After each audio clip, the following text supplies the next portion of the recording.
Welcome to Asia Pacific Defence Reporter, your go-to source for cutting-edge security insights in the region.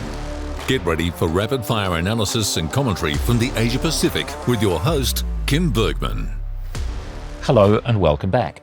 If you're hearing this podcast a couple of days later than usual, it's because I was caught up last week at the Indo-Pacific exhibition in Sydney, and to record these things I need a bit of spare time and peace and quiet. What I can report from the conference is that I saw no evidence of orgies involving defence personnel taking place, but this is a matter that I'll have to investigate further. I wasn't invited to any, and if I had been, I would have declined to attend. Now, for any new listeners, this might sound like a strange way to begin a podcast, but I'll explain all of that in a future one. A highlight for me, if that's the right word, was the opportunity on the Tuesday morning to finally ask Defence Minister Richard Marles about a topic very dear to my heart, AUKUS, and in particular the purchase of second-hand Virginia-class submarines from the United States. You can find a full transcript on the minister's website. I'm not identified by name, but I'm the pesky journalist asking some pretty detailed questions. And unfortunately, the answers were not particularly enlightening. The first question that I asked was about this $4.7 billion donation to US industry. Some of you might recall I called that one out. Previously in Australia, we've been talking about a $3 billion donation, but it's $3 billion US dollars, so 4.7 billion Australian. And I asked, what was the basis of that figure, and when will the transfer start to occur? On the figure itself, the minister, well, I don't want to say evasive, but just stuck with the general line that, well, it's complex and these things are still being discussed and negotiated and all the rest of it. And when I pointed out that the US Congressional Budget Office, there in black and white, has put in the year 2025, a transfer of $2 billion US dollars from Australia, which is 3.06 billion Australian. And I asked the minister, where did that figure come from? And Minister Marles said that he had no specific knowledge of it. That seems strange. Certainly the US Congressional Budget Office is not in the habit of making up these sorts of numbers, so I suspect very much we're seeing a continuation of the previous pattern of people in Australia, in government, just not telling us the full story of what's going on. But quite farcically, we can find out the answers by going to US sources. You just have to know where to look. And I also asked the very obvious question that I've been dying to ask for so long, and that is, we now know from a variety of US sources that before the transfer of second-hand submarines can be agreed to, let alone new ones later in the piece, the rate of production of these submarines has to be lifted from around the 1.2, 1.3 per year that they're producing now to 2.33 per year. The US has to get to 2 per year to meet their own needs, and that additional 0.33 per year is for the AUKUS requirement. I've been able to put that together through a variety of sources, but that's what we're looking at. And once again, the minister declined to directly answer that. He spoke about the huge amount of enthusiasm that exists for this deal. Enthusiasm on the part of the US, enthusiasm on the part of the UK, enthusiasm on Australia's part. Everyone wants this to happen. It's in everyone's interest to make it happen, blah, blah, blah, all of that sort of stuff. And that was as substantial as it got.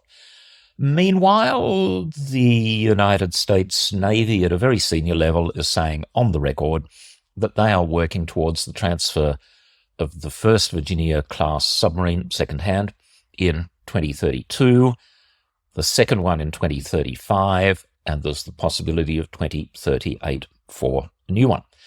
Now, I just didn't have enough time to ask the Defence Minister about my other pet topic on this, the disposal of these Virginia-class submarines in Australia by Australians.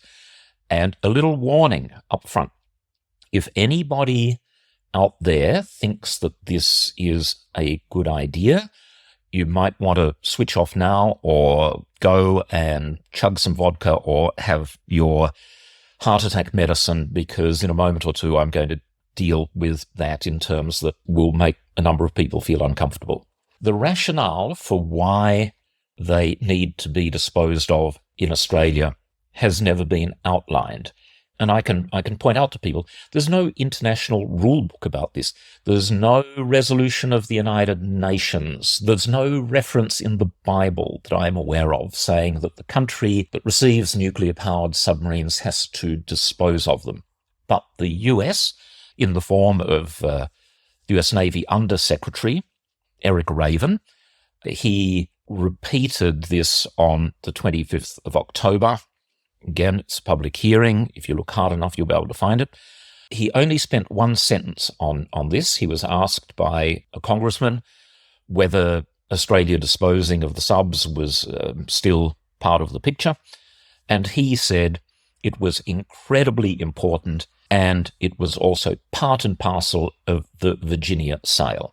So it might be incredibly important to the US, but from a logical point of view, it's just total nonsense.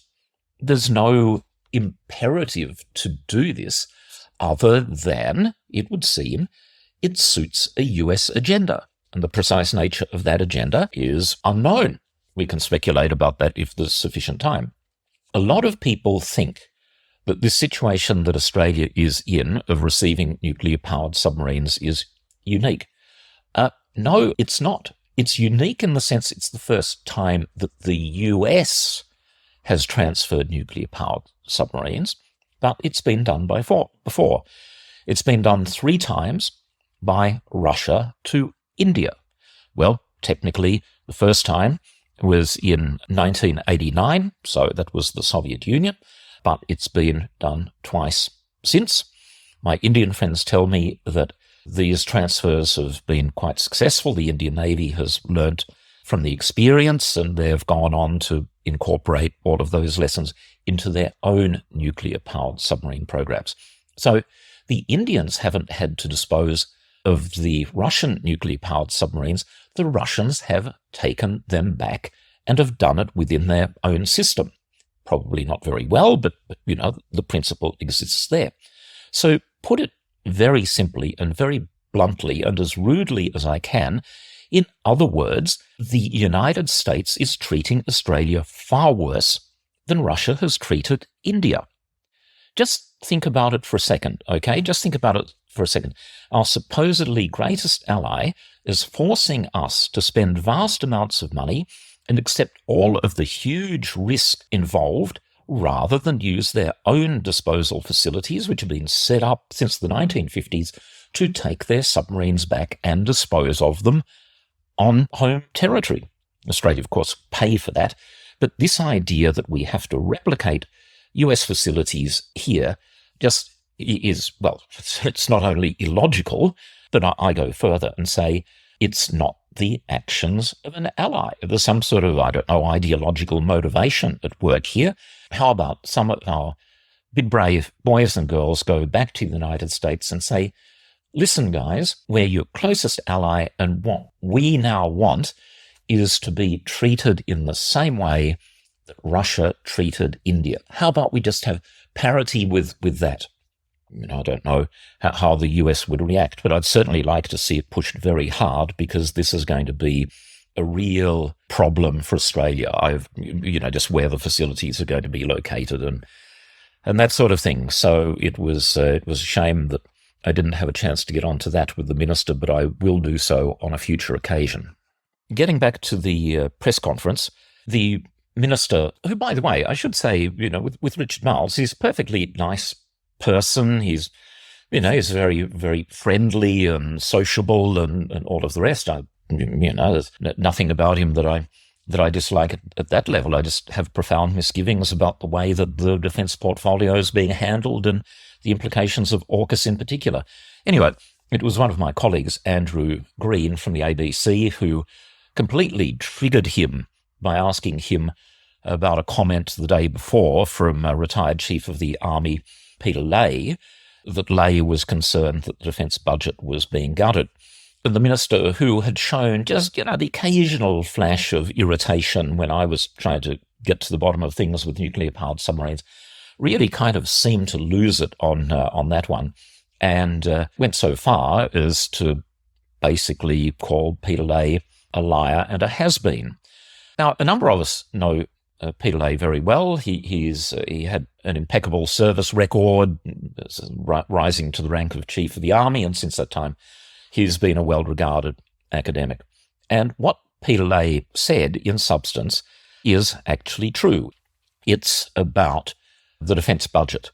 And Peter Lay stated the obvious, that the defence budget is being cut. Marles said, no, that's a lie, that's not happening at all. So I've dealt with this previously, but since it's flared up again, I'll quickly canter through it again. For the Defence Minister to say that the budget isn't being cut requires him to include numbers from 2027 onwards.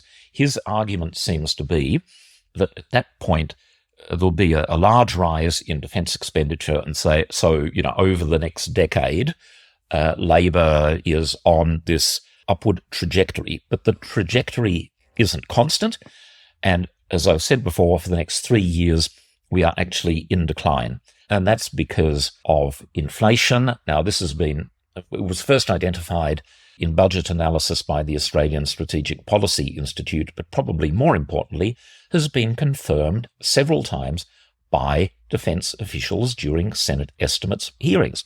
So you really can't be, or there's something wrong with you if you're in denial about a reduction in defence expenditure over the next 3 years. And what happens after that? Honestly, who cares? There'll be a federal election. The Earth might have been struck by an asteroid.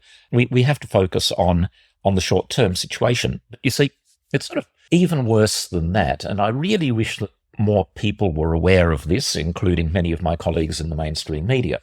To get a true indication of defence expenditure, what you have to look at is not the flashy announcement that is made on budget night on June the 30th. What you have to look at is what the situation is on June the 29th the following year. In other words, has Defence spent all of the money that has been allocated to them? And the answer to that in recent years has been no. Last financial year, mainly because everything was put on hold by the Defence Strategic Review, there was an underspend of about $1.4 billion. People tell me that this year the situation might be even worse. So focus on what the actual pattern is, not on what the government has promised to do. The reason why we might be looking at another spend, and a really big one, is because the government's response into the review of the Navy's surface fleet keeps on getting delayed further and further. Pat Conroy, I think it was, when the review was delivered, said that the government would be responding before the end of February. Well, the word that a number of us were getting during the conference was that no, it might be March or it might be April. You have to ask, what on earth is happening here? We all know it's much easier to read a review than it is to write it in the first place. And I'm going to quote from Richard Marles from April 24th. That's April 24th this year. He simply said in a media conference, well, it is a short, sharp review and it will report in the third quarter of this year. So that's the first point to make. The second point to make is that the DSR makes really clear the need for Australia to maintain a continuous shipbuilding capability in this country. That means both at Osborne Naval Shipyard, but also Henderson in Perth. And we have accepted that recommendation, and we are completely committed as a government to Australia having a continuous shipbuilding capability.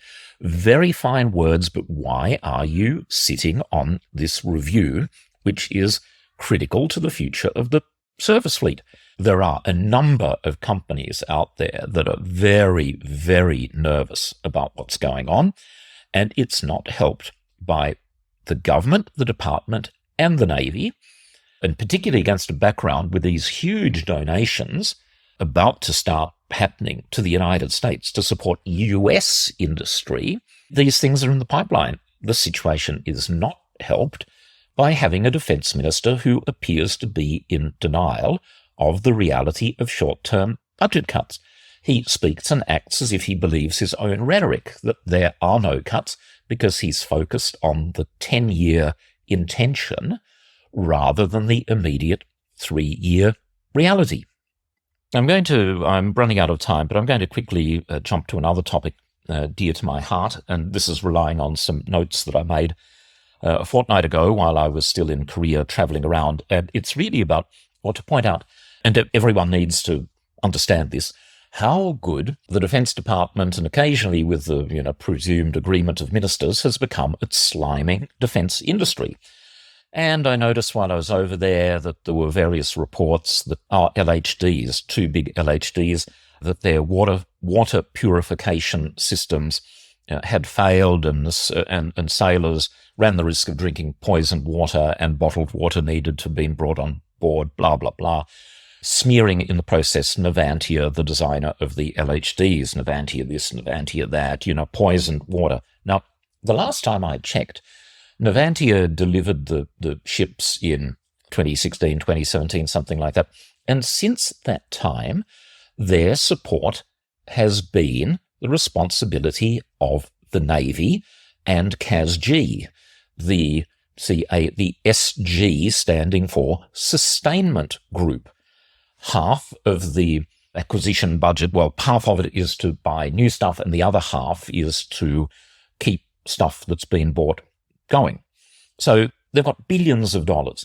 Now, I think that the industry partner for the LHD is actually BAE Systems. So all of the fingers were pointed at Navantia, but I bet when somebody goes to the trouble of unpacking all of this, you'll probably find that it was some minor functionary in CASG who'd already exceeded their support budget for the LHDs for this financial year, and so rather than having some work done, pushed it out into 2025, something like that, and sailors now run the risk of getting poisoned. I've previously had quite a bit to say about Airbus and helicopters. They've been completely smeared as well over Taipan and Tiger repeatedly. And there was another cunning attempt by Army. I'll give it to them that they're obviously putting some thought into this.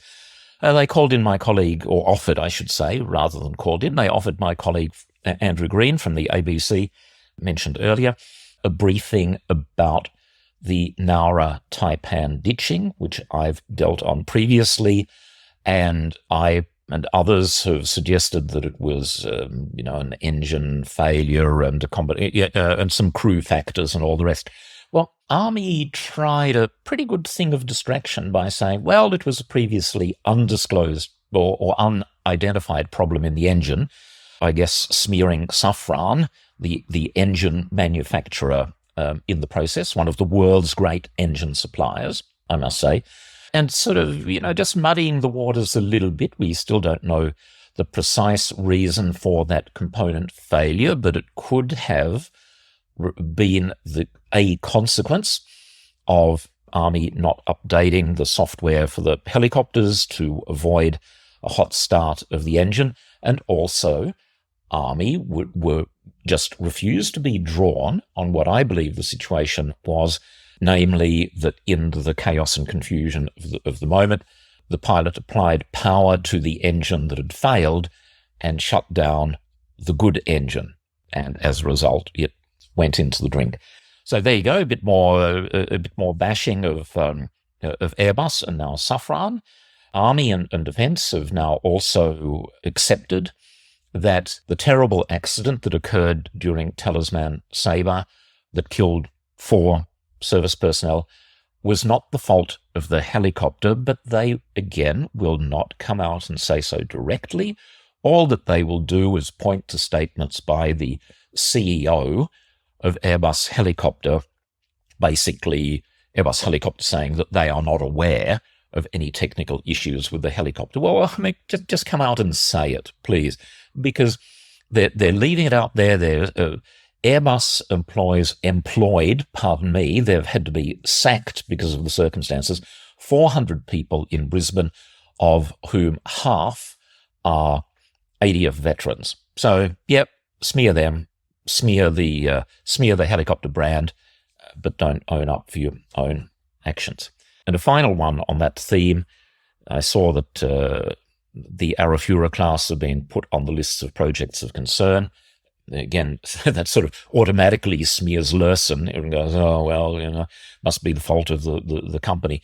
No, it's more complex than that. I'll have a lot more to say on that in the future. I've been very limited in what I can report because, of course, Defence has banned Lursen telling their side of the story. But they can't ban everyone. They can't get to every single contractor.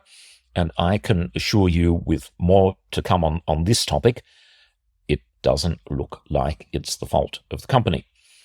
Okay, thank you all for listening, and hopefully next time I'll be able to clarify the situation as to whether or not orgies involving Defence Department personnel took place during the Indo-Pacific exhibition.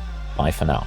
That's today's Asia-Pacific Defence Reporter. For more in-depth articles, expert opinions and exclusive interviews, visit AsiaPacificDefenceReporter.com.